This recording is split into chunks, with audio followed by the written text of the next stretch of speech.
I'm Jason Aalon from a band called Letlive. I'm hanging out with Rob on Punkvideosrock.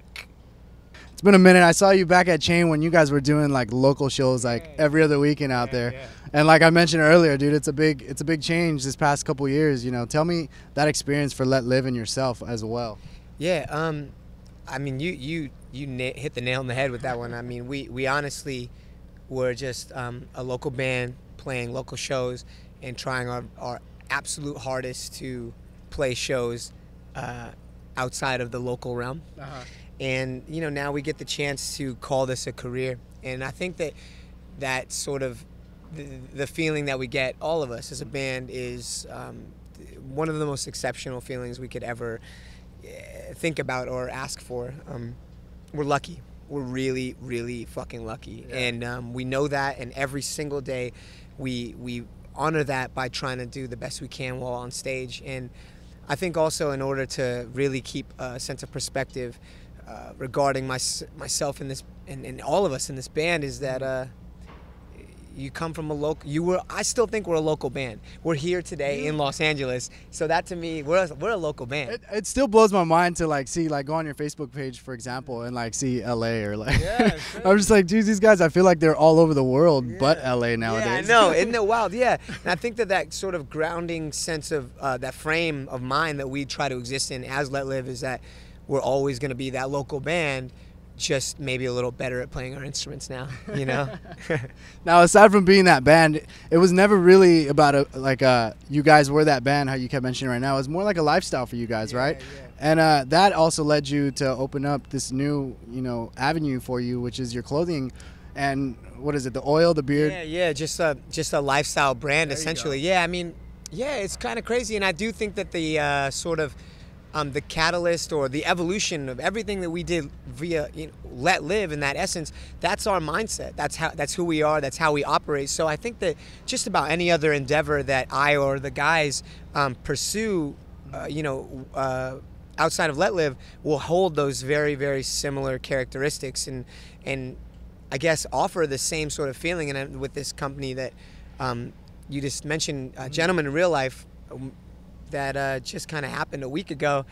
That's the same idea. It's crazy because now you can think of something and make it happen. Yes, that's it. It's just literally, it's a matter of sharing creative thoughts and creating an outlet, and then luckily having so many talented fucking friends. Like some of the people that I'm working with are literally my closest friends. They're my closest friends, and they just happen to, as we got older, get really, really good at a certain craft, or their talent, or an avenue of creativity, and luckily wanted to, I guess, offer that to this company. So anyone that wants to be involved, first things first is creating that organic relationship before we start working together. So definitely. And tell me about coming up with all this stuff, the beard oil, for example. Like, how involved were you with that, and how did you pick and choose what kind of product you wanted to deliver to the audience or your fans or whoever was looking at the brand? Yeah, I feel like the major point that I would hope to make with this company is that I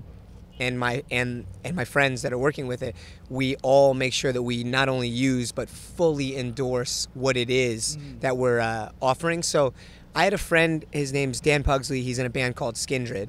He made me a beard oil, like he made it for me a couple years ago in the UK, and he gave it to me, and I was using it, and I was really, really impressed at how well it worked. So I asked him if I could basically purchase his ingredients, or his recipe, and then I started studying with an alchemist how things work and what these properties of each ingredient work with your skin and your hair and all that. And from that, I guess that interest and my intrigue, I was like, well, maybe if I think this is good enough to where I'll wear this every single day, maybe I should offer it to others at a very justified and fair price range. Because that's another thing, for me growing up, I always wanted like the dopest shit, and I was just mad poor, so for me to be able to create a company and a brand, and where I can offer things that I think are really, really quality, like high quality, and hold a standard to every product that we release, if I'm able to do that at a fair rate and do it with friends, it's kind of like a no-brainer, you know what I mean? And I think that I don't know. I think there's an essence again with that. It goes far beyond just like, oh, you're buying a beard oil, oh, you're buying a shirt. You know, it goes far beyond that. I think that it's like you're buying something from someone that gets you, that has your same intention or your same, I guess, frame of mind. You know, and that's why these products are made. And I just so happen to have the means to do so. So I'm offering it to everyone. Yeah. I guess, you know, I guess that's the best way to put it. And I know this is like a fresh product for you. Like you mentioned, it's only been about a week. Yeah. And it is kind of exclusive at the moment. Yeah. Is that the kind of thing that you would want to keep with this kind of brand, or is it something that you would maybe like look into branching out to maybe in shops or whatever? Yeah, I would love to work with retailers. There certainly will be a retail component that with this whole product. I'm sorry, with this whole brand.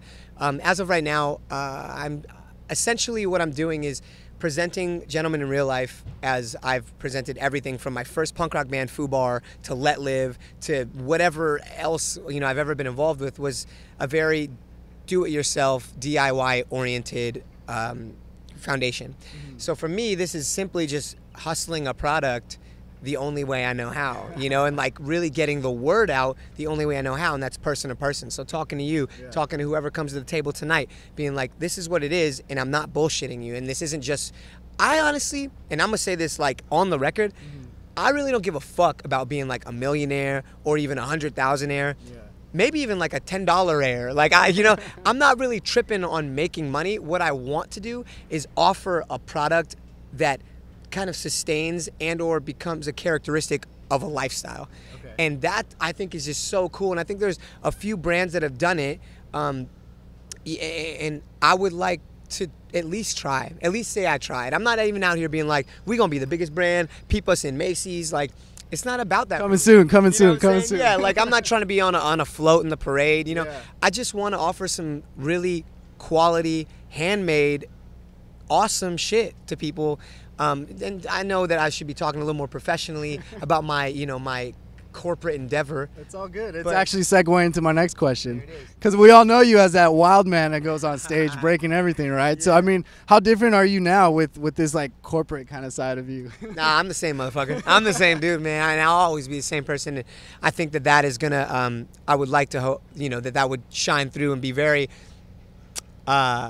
illuminated in this project. I would like for everyone to understand that although this is coming from the dude who may have been, you know, barred from Disney House of Blues or, you know, blacklisted from the Key Club back in the day, I've also grown. You know, I've evolved and I've matured, and the things that I do, they're not premeditated still. I'm still kind of a visceral person, but I do understand my place in all of this, and I understand what I can offer and what I can't. And as I'm getting older, with no sense of arrogance, if I may, you know, to be able to say, I really try to believe that there's very little that you can't do. Mm-hmm. And I don't see why we all shouldn't try to make whatever it is we feel not only necessary, but just something that might be enjoyable for others. Again, it's for others. I'm not making 100 bottles. Like, I didn't bottle 100 bottles today at my crib to wear 100 for myself. You know what I mean? I made these for people to enjoy. Interested, yeah. That's it. So, yeah, I've grown a little bit. I've grown enough to say that, you know, I'm a gentleman. Oh. in real life. In real life. Well, was that name something that you just had in mind forever? Like, is it something that just popped in your head? It just popped in my head. That dope beat? Yeah, exactly. Like, it was just popped in. Like, for years I've wanted to start a brand, but I never wanted to fall in line with, and absolutely no offense to these companies, but I didn't want to fall in line with just a clothing company, just a t-shirt company, you know, just a shoe company or whatever that may be, you know, what have you. Yeah. So for years I've been trying to collect a sort of this aggregate of things that I enjoy and see if I can offer them to people in a way that speaks to them, as opposed to, because I know that I'm into a lot of stuff that I think is beneficial and can be enjoyed by many people, but I think that there's a sort of an aesthetic or a connotation that comes along with these things. So I think if I'm able to go, no, trust me, like combing your hair and wearing beard oil and or a nice shirt and or leather or vegan goods and or a watch, like these things, I'm not Ralph Lauren, you know what I'm saying? Like, so people may see, well, if this dude who seems pretty normal, like for the most part, normal guy. At least we think he is. Yeah, at least we like to believe. I'd like to believe that. If this person can also endorse this product, then it must not be as upper echelon or esoteric. I think there's a lot of things like high-end watches and I get high-end goods. I totally get it. But for now, with Gentlemen in Real Life, I'm trying to offer quality, again, and I'll keep saying it, high-end characteristics with every good that we make, every item we make, but put it at a justified price, man. Be like, this is worth it. And so that everybody, like, if we have to pay someone to make it, I want to pay them fairly. I don't want to, mind you, it's all in U.S. It's all made in the U.S. I'm not outsourcing. I'm not going to China. Like, it's all by our hands or by our prints or by our whatever, by the tools we have here in the U.S. So that's what this is.